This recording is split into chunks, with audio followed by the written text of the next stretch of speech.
안녕하세요. 사사이 사람 사는 이야기 오늘의 사연입니다. 안녕하세요. 저는 현재 서울에서 사업을 하며 7살 된 아들을 키우고 있는 50대 권성철이라고 합니다. 저는 군대에 다녀온 후 20대 중반부터 사회생활을 시작하며 주로 영업 일을 했죠. 영업 중에서도 가장 고대다는 자동차 영업이나 보험 영업 쪽을 주로 했습니다.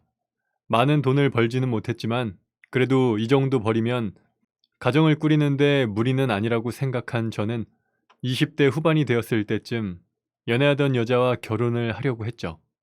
하지만 당시에 여자 쪽 부모님께서는 제가 수입이 불안정하다는 이유로 사위 삼고 싶지 않다며 결혼을 극구 반대하셨어요. 그때까지 영업 실적에 따라 월급을 받고 있던 터라 그다지 안정적으로 살지 못했던 저는 그녀의 부모님이 반대하는 부분을 당장 해결할 수 없었고 결국 결혼을 포기하게 되었습니다. 괴로움에 하루하루를 술로 달래던 저는 그 여자를 잊고 새로운 마음으로 다시 시작하기 위해 투잡에 주말 아르바이트까지 해가며 악착같이 돈을 모아 외국으로 유학을 떠났습니다. 딱히 기댈 수 있는 가족이 없던 저는 개개인의 삶을 중요시하는 외국 생활이 제법 잘 맞았고 다행히 그곳에서 마음이 맞는 사람들을 만나 같이 시작한 앤틱 소품 수입 사업이 잘 되면서 경제적인 어려움 없이 살게 되었습니다. 몇 년간 일에 몰두하며 살다가 다시 한국에 들어온 후로는 여자들과 진지한 만남보다는 가벼운 연애를 추구하게 되었습니다. 그러다 보면 좋은 사람을 찾겠지 하는 마음도 있었지만 이미 한번 부모님의 반대로 결혼을 하지 못한 경험이 있어서 그런지 집안과 집안의 만남이라 하는 한국의 결혼 방식에 여전히 부담감이 있었고 무엇보다 과거의 그녀보다 눈에 차는 여자를 찾는 것도 어려웠습니다. 그러다 보니 벌써 나이가 40줄이 되었고 함께 어울렸던 친구들은 모두 가정을 꾸렸다 보니 이제 주변에 결혼을 안 한 여자를 찾는 것도 어려워지더군요. 지인들이 너 정도 재력이면 결혼정보 회사에 가입해서 외모와 스펙이 괜찮은 여자를 소개받을 수 있을 거라고 했지만 그런 곳에 제 재산 규모를 알린다는 것이 뭔가 꺼림직해서 포기했습니다. 어떤 친구들은 결혼하지 말고 혼자 사는 게 훨씬 속 편하다고 했지만 그거야 솔직히 결혼을 한 사람이니까 할 수 있는 말인 것이고 저는 혼자 시간을 보내는 것이 갈수록 더 외롭고 더 힘들어졌습니다. 그러던 어느 주말 혼자 집에서 TV를 보는 것도 지겹고 혼자 영화관에 가는 것도 싫어진 저는 연극이나 한 편 볼까 하는 마음으로 인터넷을 뒤져 당일에 볼 수 있는 공영 티켓을 하나 예매했습니다. 스케일이 큰 연극은 아니었고 대학로 소극장에서 하는 작은 연극이었죠. 장소가 작아서 그런지 앞자리에 앉아있던 저는 무대에서 연기하는 배우들의 숨소리까지 들을 수 있었습니다. 그리고 그곳에서 연기를 하던 한 여자 배우를 보게 되었는데 왠지 모르게 낯이 익더군요. 알고 보니 제가 즐겨보는 TV 프로그램에 가끔 재연 배우로 나오는 여자였습니다. 이름이 알려진 인기 여배우는 아니었지만 전 여자친구와 묘하게 비슷한 분위기를 풍겼기에 눈길이 갔던 사람이었죠. 그날 낮 공연이 끝나고 저는 곧바로 저녁 공연을 또 예매했습니다. 그리고 이번엔 그녀의 얼굴이 가장 잘 보일 수 있는 맨 앞자리 중앙에 자리를 잡았죠. 저녁 공연이 끝나고 관객들과 함께 인사를 하는 그녀에게 다가가 미리 사두었던 꽃다발을 불쑥 내밀었습니다. 어머, 감사합니다. 조금 당황스러운 얼굴로 꽃을 받아든 그녀에게 말했죠. 전수림 배우님이시죠? 팬입니다. 사실 이름까지는 모르고 있었지만 저녁 공연을 보기 전 연극 포스터에서 그녀의 이름을 찾아서 기억해두고 있었습니다. 제가 팬이라고 하자 그녀는 활짝 웃어 보였습니다.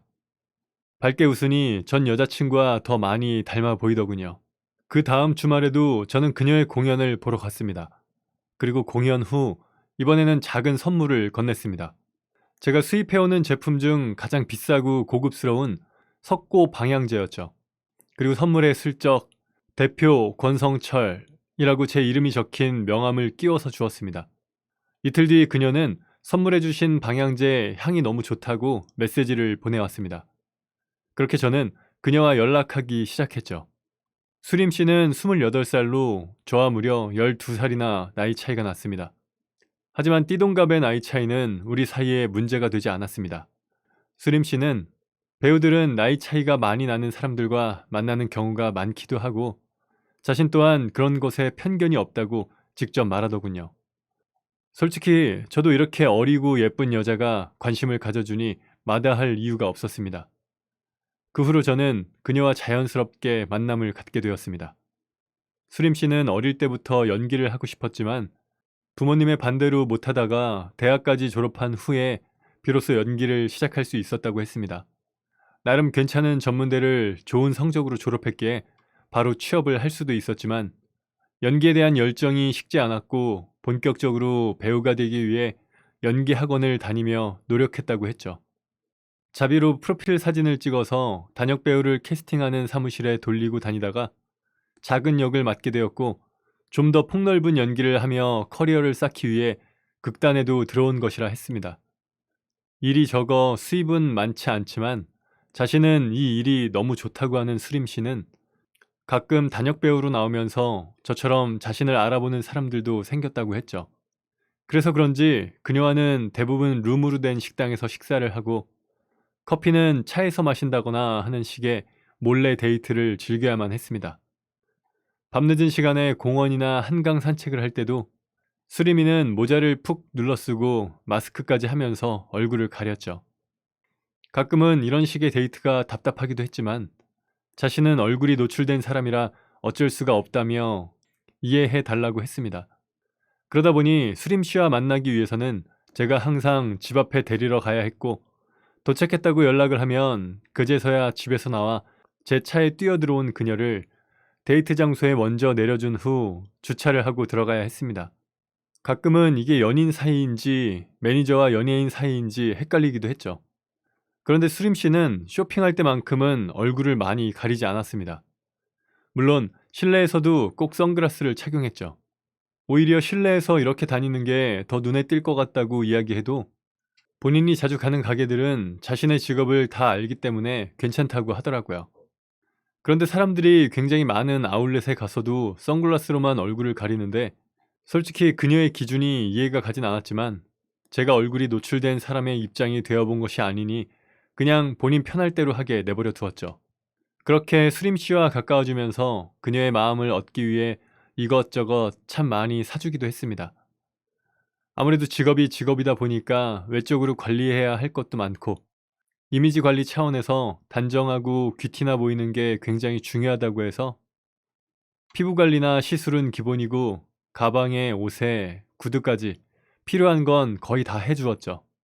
수림 씨는 자신의 꿈인 탑배우가 되기 위해서 열심히 노력했고 날이 갈수록 아름다워졌습니다.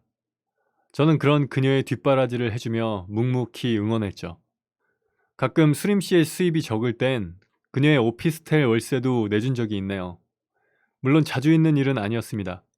수입이 불안정하다 보니 분기별로 한 번 정도는 부탁을 했던 것 같은데 수림 씨는 나중에 갚겠다고 했지만 12살이나 어린 여자친구 월세 정도는 제가 내줄 능력이 되니 부담 갖지 말라고 했죠.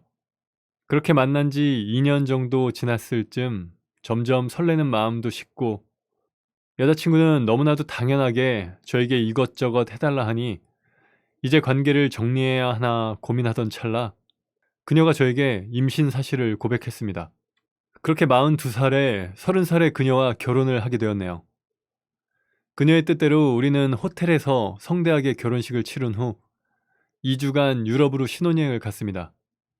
하지만 무리한 여행 일정이 문제가 되었던지 신혼여행 후 집으로 돌아온 아내는 며칠을 끙끙 앓더니 끝끝내 유산하고 말았습니다.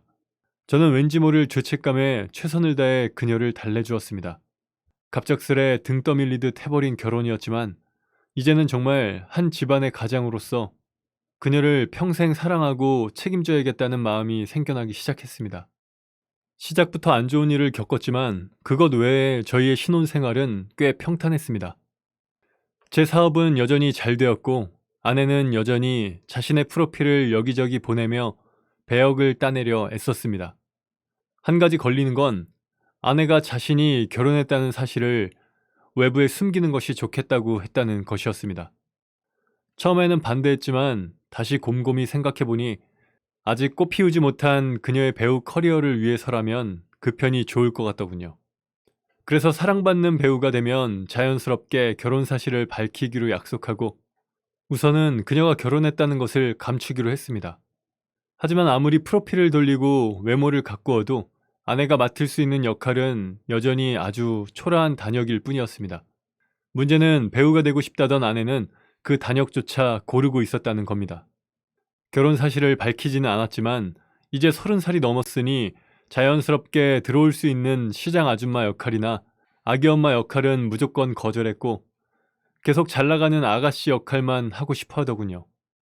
그러면서 배역이 잘 안 들어오는 걸 결혼을 한 탓이라며 힘들어했습니다.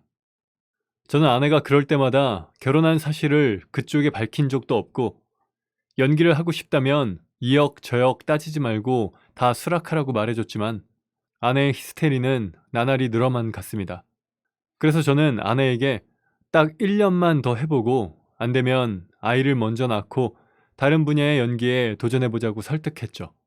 아내는 아이를 낳으면 연기 생활은 끝이라며 완강하게 거부했지만 저는 내가 언제까지 당신을 기다려줘야 해. 난 당신보다 나이가 12살이나 많고 얼른 내 아이를 갖고 싶어. 내 친구들은 벌써 애들이 초등학교, 중학교에 다닌다고 라고 소리치며 버럭 화를 내버렸습니다. 제가 오랫동안 참아왔다는 것을 그 누구보다 잘 알고 있던 아내는 딱 1년만 더 노력을 해보겠다고 했고 아무런 성과 없이 1년이 지나 약속대로 아이를 갖게 되었죠. 물론 아내는 임신 기간 중 자신의 몸이 불어나는 것에 스트레스를 받기도 했지만 출산 후에 유명한 연예인들처럼 다시 예쁘고 날씬해지도록 관리받을 수 있게 해주겠다는 제 말에 조금씩 안심을 하고 태교에 최선을 다했습니다. 그리고 10달이 지나 제 나이 46살에 아이의 아빠가 될 수 있었죠. 아들은 아내를 쏙 빼닮아 갓난아기 때부터 똘망똘망하고 잘생겼다는 소리를 종종 듣곤 했습니다. 아들의 외모에 대한 사람들의 칭찬에 우쭐해진 아내는 아들 역시 연예인으로 키우고 싶어 하더군요. 제 눈에 역시 아들이 이쁘기는 했지만 연예인을 시킬 정도까지인가 싶기는 했죠. 그래도 아내가 아이를 품는다고 고생을 했으니 그저 너 좋을 대로 하라며 들어주었습니다. 어차피 갓난아기가 당장 연예인을 할 수 있는 것도 아니었으니까요. 그리고 저는 약속대로 출산을 한 아내를 위해 온갖 비싼 마사지와 운동, 그리고 성형시술 등을 지원해 주었고 아이를 돌봐줄 육아 도우미까지 구해 주었습니다. 하지만 아내는 몸이 회복되자마자 아이와 시간을 보내기보다는 육아 도우미 이모님에게 아이를 맡기고 혼자 나가서 이것저것 아이 옷을 쇼핑하고 돌아와 옷을 입힌 후 예쁜 사진을 찍어 프로필 사진을 만들기 바빴습니다. 저는 너무 일찍부터 아이에게 그런 걸 시키지 말라고 뭐라 하기는 했지만 아내는 예쁘게 찍어둔 사진은 굳이 프로필로 안 써도 어차피 우리 아이의 추억으로 남을 수 있다고 저를 회유했습니다. 그렇게 아이가 3살이 되던 해 기저귀 모델을 하게 되었고 아내의 노력이 헛된 것은 아니었다는 생각이 들어 저 역시 뿌듯했습니다. 하지만 이후로도 아내는 아이를 연예인으로 키우기 위해 열을 올렸고 아이는 인형놀이처럼 하루에도 몇 번씩 옷을 입었다 벗었다 하니 힘들어하는 것이 눈에 보였습니다. 점점 과열되는 아내의 모습이 마음에 들지 않았던 저는 태빈이가 당신 인형이야? 애가 힘들어하면 하지 말아야지. 당신 계속 이런 식으로 할 거면 태빈이 연예인 시키겠다고 하는 거 당장 그만둬. 이제 시작이야. 지금부터 프로필 만들어서 뿌려야 배역이 들어올 거 아니야. 저번에 기저귀 모델도 그렇게 한 거잖아. 그래, 다 좋다 이거야. 그런데 애가 힘들어하면 멈출 줄도 알아야지. 아내는 계속 자신의 주장을 굽히지 않았고 저는 결국 이 짓을 그만두지 않을 거면 이혼하자고 으름장을 놓았습니다. 이혼 이야기까지 들은 아내는 그날 이후로 무리하게 아이 사진을 찍거나 예쁜 포즈를 취해보라며 다그치지 않았습니다. 물론 제가 출근한 상태에서는 어찌했는지 몰라도 일단 제 눈앞에서는 안 하더라고요. 그렇게 조금씩 저희 가정은 안정을 되찾게 되었습니다. 그리고 아내와 저의 다툼도 사라졌죠. 이제 여느 가정처럼 퇴근 후 집에 가면 웃는 얼굴로 아빠를 맞이하는 아이의 얼굴을 보며 자식이 주는 행복을 느낄 수 있었습니다. 이후 몇 달이 지나 가족여행을 가기로 했죠. 이곳저곳을 생각해봤지만 이제 4살이 된 아이가 아직 비행기를 오래 타는 것은 힘들 것 같아 국내 여행을 가기로 했고 경치가 좋은 장소에 위치한 풀빌라를 빌렸습니다. 여행 당일은 날씨가 무척 좋았고 아내와 아이는 펜션 마당에 나가 볕을 쬐고 있었죠. 저는 장바온 물건들을 정리하다가 문득 아내와 아이가 마당에서 노는 것을 창을 통해 보게 되었는데 그 장면이 너무나 아름다워 눈물이 날 것만 같았습니다. 창을 액자 삼아 두 사람의 사진을 찍고 아내에게 전송하며 눈물 나게 아름다운 모습이다. 사랑해. 라고 보냈습니다. 그리고 몇 장 더 사진을 찍은 후 휴대전화를 주머니에 집어넣었습니다. 창밖을 보자 문자 메시지를 받은 아내가 내가 보낸 문자를 보고 활짝 웃는 것이 보였습니다. 냉장고에 사온 물건들을 모두 정리하고 저도 밖으로 나가야지 하던 순간 저는 깜짝 놀랄 수밖에 없었죠. 소파 옆 테이블에는 아내의 휴대전화가 놓여 있었습니다. 전 황당한 마음에 아내의 휴대전화를 집어들어 화면을 켜자 잠금 화면에는 제가 보낸 메시지가 확인되지 않은 채 그대로 떠 있었습니다. 그럼 아까 아내가 확인한 휴대폰은 무엇이었는지 머리가 아파오기 시작하더군요. 전 조금 아까 찍은 사진을 다시 열어보았습니다. 그 사진에는 분명히 아내가 주머니에서 휴대전화를 꺼내는 모습이 찍혀 있었죠. 이 말은 결국 아내가 저는 모르는 다른 휴대전화를 가지고 있다는 것이었습니다. 저는 차분히 상황을 파악하기 위해 일단 아내와 아이 앞에서는 아무런 티도 내지 않은 채 함께 시간을 보내고 밤이 되어 평소같이 아이를 가운데 두고 잠이 들었습니다. 한참 자는 척을 하고 있던 저는 아내가 잠든 것을 확인한 후 몰래 아내의 짐을 뒤져서 또 다른 휴대전화를 찾아냈습니다. 하지만 휴대전화 잠금이 걸려 있어 아무것도 확인할 수가 없더군요. 저는 우선 그 휴대폰의 전원을 끄고 차 트렁크 깊숙이 숨겨두었습니다. 다음날 체크아웃하기 전에 아내가 무언가를 찾는 것 같았지만 저는 끝까지 모른 척을 했죠. 저에게 차마 그 휴대전화가 없어졌다고 말할 수는 없었을 것입니다. 그리고 서울로 올라와 다음날 출근한 저는 업체를 찾아 그 휴대전화 잠금 화면을 풀어달라고 의뢰를 했죠. 매우 간단하게 잠금을 없앨 수 있더군요. 그렇게 열어본 아내의 또 다른 휴대전화 안에는 가히 충격적인 내용이 담겨 있었습니다. 아내는 그 휴대전화로 장 대표라고 하는 사람과 끊임없이 연락을 하고 있더군요. 대화 내용상 그 사람은 아마 아내가 이전부터 알고 지낸 소속사 사장인 듯 했습니다. 심지어 아내는 그 사람과 잠자리까지 가진 듯 했죠. 이번에 우리 태빈이 드라마 오디션 볼 수 있는 거야? 그럼 당연하지. 근데 넌 진짜 이거 안 찍을 거야? 아직 몸 좀 더 만들고 너 출신 많잖아. 저번에 보니까 여전히 탱탱하더만. 가슴이 처지지도 않았고 엉덩이도 탱탱하고 넌 애기 낳으니까 몸매가 더 좋아졌더라. 생각하니까 또 하고 싶네. 다음 주에 지난번 그 호텔로 와. 차마 입에 담기도 힘든 더러운 대화들이 오갔더군요. 장 대표라는 사람은 아기를 낳기 전과 아기를 낳은 후에 아내의 몸을 본 것이었죠. 뭐야 이건 언제 찍었어?